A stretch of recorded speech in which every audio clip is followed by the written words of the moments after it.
हरे कृष्णा। आप सभी को षटतिला एकादशी की हार्दिक शुभकामनाएं। आज आप सभी श्रवण करेंगे षटतिला एकादशी व्रत की कथा। एक समय दालव ऋषि ने पुलस्त्य ऋषि से पूछा कि महाराज, पृथ्वी लोक में मनुष्य ब्रह्मा इत्यादि महान पाप करते हैं, पराये धन की चोरी तथा दूसरे की उन्नति देखकर ईर्ष्या करते हैं, साथ ही अनेक प्रकार के विवशनाओं में फंसे रहते हैं, फिर भी उनको नरक प्राप्त नहीं होता। इसका कारण क्या है? वे ना जाने कौन सा दान पुण्य करते हैं जिससे उनके पाप नष्ट हो जाते हैं। यह सब कृपा पूर्वक आप कहिए। पुलस्त्य मुनि कहने लगे कि हे महाभाग, आपने मुझसे अत्यंत गंभीर प्रश्न किया। इससे संसार के जीवों का अत्यंत भला होगा। इस वेद को ब्रह्मा, विष्णु, रुद्र तथा इंद्र आदि भी नहीं जानते, परंतु मैं आपको यह गुप्त तत्व अवश्य बताऊंगा। उन्होंने कहा कि माघ मास में लगते ही मनुष्य को स्नान आदि करके शुद्ध रहना चाहिए। इंद्रियों को वश में करके काम, क्रोध, लोभ, मोह, अहंकार, ईर्ष्या तथा द्वेष आदि का त्याग कर भगवान का स्मरण करना चाहिए। पुष्य नक्षत्र में गोबर, कपास, तिल मिलाकर उनके कंडे बनाना चाहिए। उन कंडों से 108 बार हवन करना चाहिए। इस दिन मूल नक्षत्र हो तो एकादशी तिथि हो तो अच्छे पुण्य देने वाले नियमों को ग्रहण करें। स्नान आदि से निवृत्त क्रिया से निवृत्त होकर सब देवताओं के देव श्री हरि भगवान का पूजन करें और एकादशी व्रत धारण करें। रात्रि को जागरण करना चाहिए। उसके दूसरे दिन धूप, दीप, नैवेद्य आदि से भगवान का पूजन करके खिचड़ी का भोग लगाएं। तत्पश्चात पेठा, नारियल, सीताफल या सुपारी का अर्घ्य देकर स्तुति करनी चाहिए। हे भगवान, आप दीनों को शरण देने वाले हैं, इस संसार सागर में फंसे हुए का उद्धार करने वाले हैं। हे पुंडरीकाक्ष, हे विश्वभावन, हे सुब्रह्मण्य, हे पूर्वज, हे जगतपते, आप लक्ष्मी जी सहित इस तुक्ष अर्घ को ग्रहण करें। इसके पश्चात जल से भरा हुआ कुंभ यानी घड़ा ब्राह्मण को दान करें तथा ब्राह्मण को श्याम गौ और तिल पात्र देना भी उत्तम है। तिल स्नान और भोजन दोनों ही श्रेष्ठ हैं। इस प्रकार जो मनुष्य जितने तिलों का दान करता है उतने 1000 वर्ष स्वर्ग में वास करता है। तिल के यहाँ पर 6 नियम बताए गए हैं। तिल से स्नान, तिल का उपटन, तिल का हवन, तिल का तर्पण, तिल का भोजन और तिल का दान, ये तिल के 6 प्रकार हैं। इसके प्रयोग के कारण यह षटतिला एकादशी कहलाती है। इस व्रत को करने से अनेक प्रकार के पाप नष्ट हो जाते हैं। इतना कहकर पुलस्त्य ऋषि कहने लगे कि अब मैं तुमसे इस एकादशी की कथा को कहता हूँ। एक समय नारद जी ने भगवान श्री हरि विष्णु से यही प्रश्न किया था और भगवान ने जो षटतिला एकादशी का महात्म्य नारद जी से कहा था सो मैं तुमसे कहता हूँ। भगवान ने नारद जी से कहा कि हे नारद, मैं तुमसे सत्य घटना कहता हूँ, ध्यान पूर्वक सुनो। प्राचीन काल में मृत्यु लोक में एक ब्राह्मणी रहती थी। वह सदैव व्रत किया करती थी। एक समय 1 मास तक व्रत करती रही। इससे उसका शरीर अत्यंत दुर्बल हो गया। यद्यपि वह अत्यंत बुद्धिमान थी, तथापि उसने कभी देवताओं या फिर ब्राह्मणों के निमित्त अन्न या धन का दान नहीं किया था। इससे मैंने सोचा कि ब्राह्मणी ने तो व्रत आदि से अपना शरीर शुद्ध कर लिया, अब इसे विष्णु लोक तो मिल ही जाएगा, परंतु इसने कभी भी अन्न का दान नहीं किया। इसकी तृप्ति कैसे होगी? भगवान ने आगे कहा, ऐसा सोचकर मैं भिखारी का वेश बनाकर मृत्यु लोक में उस ब्राह्मणी के पास गया और उससे भिक्षा मांगी। वह ब्राह्मणी बोली, महाराज, किस लिए आए हो? मैंने कहा, मुझे भिक्षा चाहिए। इस पर उसने एक मिट्टी का ढेला मेरे भिक्षा पात्र में डाल दिया। मैं उसे लेकर स्वर्ग में लौट आया। कुछ समय बाद ब्राह्मणी भी शरीर त्याग कर स्वर्ग में आ गई। उस ब्राह्मणी को मिट्टी का दान करने से स्वर्ग में सुंदर महल मिला, परंतु उसने अपने घर को अन्नादि सब सामग्रियों से शून्य पाया। घबराकर वह मेरे पास आई और कहने लगी कि भगवान, मैंने अनेक व्रत आदि से आपकी पूजा की, परंतु फिर भी मेरा घर अनाथ शव वस्तुओं में शून्य है। इसका क्या कारण है? इस पर मैंने कहा कि पहले तुम अपने घर जाओ, देव स्त्रियां आएंगी तुम्हें देखने के लिए। पहले उनसे षटतिला एकादशी का पुण्य और विधि सुन लो, तब द्वार खोलना। मेरे ऐसे वचन को सुनकर वह अपने घर को गई। जब देव स्त्रियां आईं और द्वार खोलने को कहा, तब वह ब्राह्मणी बोली, आप मुझे देखने आई हो तो षटतिला एकादशी का महात्म्य मुझसे कहो। उसमें से एक देव स्त्री कहने लगी कि मैं कहती हूँ। जब ब्राह्मणी ने षटतिला एकादशी का महात्म्य सुना, तब द्वार को खोल दिया। देवांगनाओं ने उसको देखा कि न तो वह गंधर्वी और न ही असुरी है, वरन पहले जैसे मनुष्य है। उस ब्राह्मणी ने उनके कथनानुसार षटतिला एकादशी का व्रत किया। इस प्रभाव से वह सुंदर और रूपवती हो गई तथा उसका घर अनादि समस्त सामग्रियों से युक्त हो गया। अतः मनुष्यों को मूर्खता त्याग कर षटतिला एकादशी का व्रत और लोभ न करके तिलादि का दान करना चाहिए। इससे दुर्भाग्य, दरिद्रता तथा अनेक प्रकार के कष्ट दूर होकर मोक्ष की प्राप्ति होती है। षटतिला एकादशी के पावन दिन पर आज आप सभी श्रवण कीजिए श्रीमद् भगवद गीता। आइए जानते हैं गीता के पहले अध्याय का महत्व। श्री गीता उपनिषदों का सार है। महाभारत युद्ध के समय रणभूमि में भगवान श्री कृष्ण ने अर्जुन को जो जो ज्ञान दिया था वह गीता में बताया गया है। गीता में ऐसी बहुत सी बातें हैं जो मनुष्य को जीवन की कई कठिनाइयों को आसान बनाती हैं। इतना ही नहीं, गीता पढ़ने पर मनुष्य को बहुत सी नई जानकारियां भी मिलती हैं। साथ ही हर अध्याय के निमित्त पाठ का अपना लाभ और अलग महत्व होता है। भगवान शिव ने देवी पार्वती को गीता के पहले अध्याय के पाठ का महत्व जो बताया है वही यहाँ आपके लिए प्रस्तुत है। लेकिन गीता के पहले अध्याय के महत्व को जानने से पहले ये जान लीजिए कि श्रीमद् भगवद गीता के प्रथम अध्याय की खास बातें। गीता के पहले अध्याय का नाम अर्जुन विषाद योग है। इस अध्याय में कुरुक्षेत्र के मैदान में उपस्थित बंधुओं और संबंधियों को सामने देखकर अर्जुन के मन में उठे विषाद और मन स्थिति का वर्णन किया गया है, जिसे संजय धृतराष्ट्र को बताते हैं। श्रीमद् भगवद गीता के प्रथम अध्याय का महत्व। एक समय पार्वती जी ने पूछा कि हे महादेव जी, किस ज्ञान और बल पर संसार के सब लोग आपको शिव कहकर पूजते हैं? मृगछाला ओढ़े और अपने सभी अंगों में शमशान की विभूति लगाए हुए, गले में सर्प और नरमुंडों की माला पहने हुए, इनमें से तो कोई भी पवित्र नहीं है, फिर भी आप किस ज्ञान से पवित्र माने जाते हैं? तब महादेव ने उत्तर दिया कि हे प्रिय सुनो, मैं गीता ज्ञान को अपने हृदय में धारण करने से पवित्र माना जाता हूँ। इस ज्ञान से मुझे बाहर के कर्म नहीं व्यापते।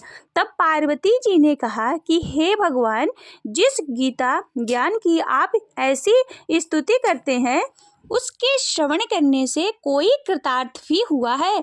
महादेव ने उत्तर देते हुए कहा कि इस ज्ञान को सुनकर बहुत से जीव कृतार्थ हुए हैं और आगे भी होंगे। मैं तुम्हें एक पुरातन कथा कहता हूँ, तुम ध्यान से सुनो। एक समय पाताल लोक में शेष नाग की शैया पर श्री हरि नारायण जी नयन मूंद कर आनंद में मग्न थे। उस वक्त भगवान के चरण दबाते हुए लक्ष्मी जी ने पूछा कि हे प्रभु, निंदा और आलस तो उन पुरुषों को व्यापता है जो जीव तामसी होते हैं, फिर आप तो तीनों गुणों में अतीत हो, आप तो वासुदेव हो, आप जो नेत्र मूंद रहे हो इसमें मुझे बड़ा आश्चर्य है। नारद जी ने उत्तर दिया कहा कि हे लक्ष्मी, मुझको निंद्रा आलस नहीं व्यापता है। एक शब्द रूप जो श्रीमद् भगवद गीता है उसमें जो ज्ञान है उसके आकार रूप है और यह गीता शब्द रूप अवतार है। इस गीता में यह अंग और 5 अध्याय मेरे मुख हैं, 10 अध्याय मेरी भुजा है, 16वां अध्याय मेरा हृदय और मन और मेरा उदर है, 17वां अध्याय मेरी जगह है, 18वां अध्याय मेरे चरण है। गीता श्लोक में ही नाड़ियां हैं और जो गीता के अक्षर हैं वह मेरा रोम रोम है। ऐसा मेरा शब्द रूपी जो गीता ज्ञान है उसी के अर्थ मैं हृदय में विचार करता हूँ और जो बहुत आनंद प्राप्त होते हैं। लक्ष्मी जी बोली कि श्री नारायण जी, जब श्री गीता जी का इतना ज्ञान है तो उसको सुनकर कोई जीव कृतार्थ भी हुआ है, सो मुझसे कहो। तब श्री नारायण जी ने कहा कि हे लक्ष्मी, गीता ज्ञान को सुनकर बहुत से जीव कृतार्थ हुए हैं, सो तुम श्रवण करो। एक व्यक्ति था जो चंडालों के कर्म करता था और तेल नमक का व्यापार करता था। उसने एक बकरी पाली। एक दिन वह बकरी चराने के लिए वन में गया और वृक्ष के पत्ते तोड़ने लगा। वहां उसे एक सांप ने डस लिया, जिससे वह तुरंत मर गया। मरने के बाद उसने बहुत से नरक भोगे और फिर उसका जन्म बैल के रूप में हुआ। उस बैल को एक भिक्षुक ने मोल लिया। वह भिक्षुक उस पर चढ़कर सारा दिन मांगता और फिर जो कुछ भी भिक्षा मांग कर लाता तो वह उसे अपने परिवार के साथ मिलकर खाता और वह बैल सारी रात द्वार पर खड़ा रहता। उसके खाने पीने का कोई भी ख्याल नहीं करता था और सुबह होते ही वह बैल पर चढ़कर फिर मांगने निकल जाता। जब बहुत दिन हो गए तो वह बैल भूख से गिर गया, लेकिन उसके प्राण नहीं निकले। नगर के लोगों ने देखा और उस बैल को कोई तीर्थ का फल दे तो कोई व्रत का फल दे, तब भी उस बैल के प्राण नहीं छूटे। एक दिन गड़िका आई। उसने लोगों से पूछा, यहाँ कैसी भीड़ है? तो उन्होंने कहा कि इसके प्राण नहीं निकलते, अनेक पुण्यों का फल दे रहे हैं तो भी इसकी मुक्ति नहीं होती। तब गड़िका ने कहा कि जो मैंने कर्म किया है उसका फल मैंने इस बैल को दिया है। इतना कहते ही बैल की मुक्ति हो गई। तब बैल ने एक ब्राह्मण के घर जन्म लिया। पिता ने उसका नाम सुशर्मा रखा। उसके पिता ने उसे पढ़ाया लिखाया। उसको अपने पिछले जन्म की सुध थी। उसने एक दिन मन में विचार किया कि जिस गड़िका ने मुझे बैल की योनि से छुड़ाया था उसका दर्शन करूं। विप्र चलते चलते गड़िका के घर गया और कहा कि आप मुझे पहचानती हैं? तब गड़िका ने कहा कि मैं नहीं जानती कि तुम कौन हो। तब उसने कहा कि मैं वही बैल हूँ जिसको आपने अपने पुण्य दिए थे। तब मैं बैल की योनि से छूटा था। अब मैं विप्र के घर जन्मा हूँ। आप अपना पुण्य हमें बताएं। गड़िका ने कहा कि मैंने अपने जाने तो कोई पुण्य नहीं किया, परंतु मेरे घर एक तोता है। वह रोज सवेरे कुछ पढ़ता है। मैं उसका वाक्य सुनाती हूँ। उस पुण्य का फल मैंने तुझे दे दिया। तब विप्र ने तोते से पूछा कि तू सवेरे क्या पढ़ता है? तोते ने कहा, मैं पिछले जन्म में विप्र का पुत्र था। मेरे पिता ने मुझे गीता के पहले अध्याय का पाठ सुनाया करते थे। एक दिन मैंने गुरु से कहा कि मुझको आपने क्या पढ़ाया? तब गुरु जी ने मुझे श्राप दे दिया कि तू तोता बन जा। उसके बाद से मैं तोता बन गया। एक दिन बहेलिया मुझे पकड़ कर ले आया और एक विप्र ने मुझे मोल ले लिया। वह विप्र भी अपने पुत्र को गीता का पाठ सिखाता था। तब मैंने भी यह गीता का पाठ सीख लिया। उसी दिन विप्र के घर में चोर घुस गए। उन्हें धन प्राप्त तो नहीं हुआ, लेकिन वह मेरा पिंजरा उठा ले आए। उसकी यह गड़िका मित्र थी और वह मुझे उसके पास ले आए। सो मैं नित्य प्रातः गीता जी के पहले अध्याय का पाठ करता हूँ, जिससे यह गड़िका सुनती है और इस गड़िका को समझ में नहीं आती कि मैं क्या पढ़ता हूँ। यही इस गड़िका ने तेरे निमित्त दिया था। वह श्री गीता जी के पहले अध्याय का फल था। तब विप्र ने कहा कि हे तोते, तू भी विप्र है, मेरे आशीर्वाद से तेरा कल्याण हो। सो हे लक्ष्मी, विप्र के इतना कहते ही वह तोता भी मुक्त को प्राप्त हो गया। तब गड़िका ने बुरे कर्म को छोड़कर भले कर्म ग्रहण किए और नित्य स्नान करके श्री गीता जी के प्रथम अध्याय का पाठ करना शुरू कर दिया, जिससे उसकी भी मृत्यु हो गई। ऐसा गीता के प्रथम अध्याय के पाठ का महत्व है। अथ श्री प्रथमो अध्याय है।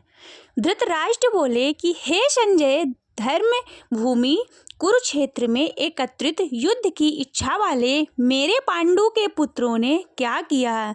संजय बोले, उस समय राजा दुर्योधन ने व्यूह रचना युक्त पांडवों की सेना को देखकर और द्रोणाचार्य के पास जाकर यह वचन कहा, हे आचार्य, आपके बुद्धिमान शिष्य द्रुपद पुत्र धृष्टद्युम्न के द्वारा व्यूहाकार खड़ी हुई है पांडु पुत्रों की इस बड़ी भारी सेना को देखिए।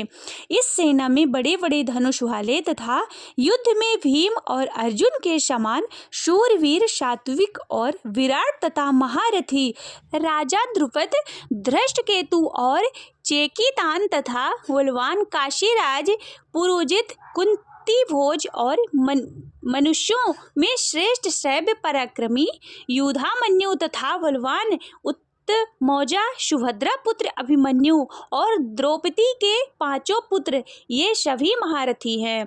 हे ब्राह्मण श्रेष्ठ, अपने पक्ष में भी जो प्रधान हैं उनको आप समझ लीजिए। आपकी जानकारी के लिए मेरी सेना के जो सेनापति हैं मैं उनको बतलाता हूँ। आप द्रोणाचार्य और पितामह भीष्म तथा कर्ण और संग्राम विजयी कृपाचार्य तथा वैसे ही अश्वत्थामा, विकर्ण और सोमदत्त का पुत्र भूरिश्रवा और भी मेरे लिए जीवन की आशा त्याग देने वाले बहुत से शूरवीर, अनेक प्रकार के अस्त्रों शस्त्रों से सुसज्जित और सबके सब युद्ध में चतुर हैं।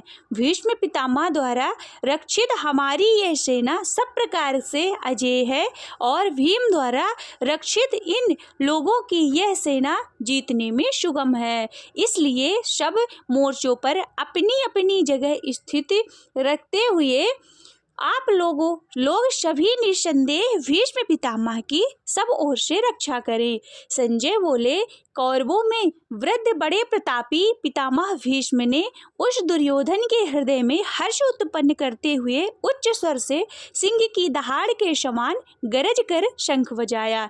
इसके पश्चात शंख और नगाड़े तथा ढोल, मृदंग और नरसिंगे आदि बाजे एक साथ ही बज उठे। उनका यह शब्द बड़ा भयंकर हुआ।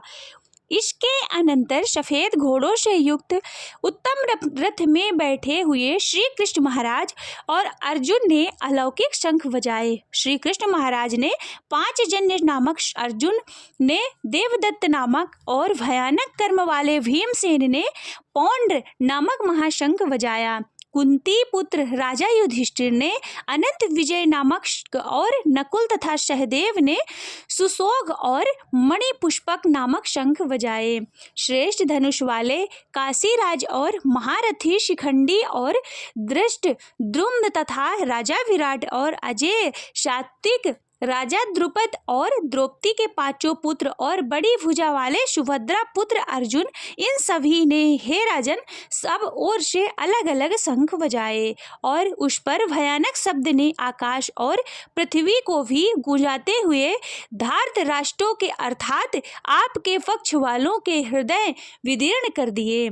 हे राजन, इसके बाद कपिध्वज अर्जुन ने मोर्चा बांधकर डटे हुए धृतराष्ट्र संबंधियों को देखकर उस पर शस्त्र चलाने की तैयारी के समय धनुष उठाकर हरिकेश श्री कृष्ण महाराज से यह वचन कहा कि हे अच्युत, मेरे रथ को दोनों सेनाओं के बीच में खड़ा कीजिए और जब तक कि मैं कुरुक्ष युद्ध क्षेत्र में डटे हुए युद्ध के अभिलाषी इन विपक्षी योद्धाओं को भली प्रकार देख न लूं, तो इस युद्ध रूप व्यापार में मुझे किन किन के साथ युद्ध करना योग्य है तब तक उसे वहां खड़ा रखिए। दुर्बुद्धि दुर्योधन का युद्ध में हित चाहने वाले जो ये राजा लोग इस सेना में आए हैं, उन युद्ध करने वालों को मैं देखूंगा। संजय बोले कि हे धृतराष्ट्र, अर्जुन द्वारा इस प्रकार कहे हुए महाराज श्री कृष्ण ने दोनों सेनाओं के बीच में भीष्म और द्रोणाचार्य के सामने तथा संपूर्ण राजाओं के सामने उत्तम रथ को खड़ा करके इस प्रकार कहा कि हे पार्थ, युद्ध के लिए जुटे हुए इन कौरवों को देख। इसके बाद प्रतापपुत्र अर्जुन ने उन दोनों सेनाओं में स्थित ताऊ चाचों और दादों परदादों को, गुरुओं को, मामाओं को, भाइयों को, पुत्रों को, पौत्रों तथा मित्रों और ससुर को, सुहृदों को भी देखा। उन उपस्थिति संपूर्ण बंधुओं को देखकर वे कुंती पुत्र अर्जुन अत्यंत करुणा से युक्त होकर शोक करते हुए यह वचन बोले कि हे श्री कृष्ण, युद्ध रूप में डटे हुए युद्ध के अभिलाषी इस स्वजन समुदाय को देखकर मेरे अंग शिथिल हुए जा रहे हैं और मुख सूखा जा रहा है तथा मेरे शरीर में कंपन और रोमांच हो रहा है। हाथ में गांडीव धनुष गिर रहा है और त्वचा भी बहुत जल रही है तथा मेरा मन भ्रमित हो रहा है, इसलिए मैं खड़ा रहने में भी समर्थ नहीं हूँ। हे केशव, मैं लक्षणों को भी विपरीत देख सकता हूँ तथा युद्ध में स्वजन समुदाय को मारकर कल्याण भी देखता हूँ। हे कृष्ण, मैं न तो विजय चाहता और न राज्य तथा सुखों को। हे गोविंद, हमें ऐसा राज्य से क्या प्रयोजन है अथवा ऐसे भोगों और ऐसे जीवन से क्या लाभ है। हमें जिनके लिए राज्य, भोग और सुखादि अभीष्ट हैं, वे ही सब धन और जीवन की आशा को त्याग कर युद्ध में खड़े हैं। गुरुजन, ताऊ, चाचे, लड़के और उसी प्रकार दादे, मामे, ससुर, पौत्र तथा सभी और भी संबंधी लोग, हे मधुसूदन, मुझे मारने पर भी अथवा तीनों लोग के राज्य के लिए भी मैं इन सबको मारना नहीं चाहता। पृथ्वी के लिए तो कहना ही क्या है। हे जनार्दन, धृतराष्ट्र के पुत्रों को मारकर हमें क्या प्रसन्नता होगी। इन आतताइयों को तो मारकर तो हमें पाप ही लगेगा। अतएव हे माधव, अपने ही वांधव धृतराष्ट्र के पुत्रों को मारने के लिए हम योग्य नहीं हैं, क्योंकि अपने ही कुटुंब को मारकर हम कैसे सुखी होंगे। यद्यपि लोभ से भ्रष्ट चित्त हुए ये लोग कुल के नाश से उत्पन्न दोष को और मित्रों से विरोध करने में पाप को नहीं देखते, तो हे जनार्दन, कुल के नाश से उत्पन्न दोष और जानने वाले हम लोगों को इस पाप से हटने के लिए क्यों नहीं विचार करना चाहिए। कुल के नाश से सनातन कुल धर्म नष्ट हो जाते हैं और धर्म के नाश के लिए जो जाने पर संपूर्ण कुल में पाप भी फैल जाता है। हे कृष्ण, पाप से अधिक बढ़ जाने से कुल की स्त्रियां अत्यंत दूषित हो जाती हैं। हे वैष्णेय, स्त्रियों के दूषित हो जाने पर वर्ण संकर उत्पन्न होते हैं। वर्ण संकर कुल घातियों को और कुल को नरक में ले जाने के लिए ही होता है।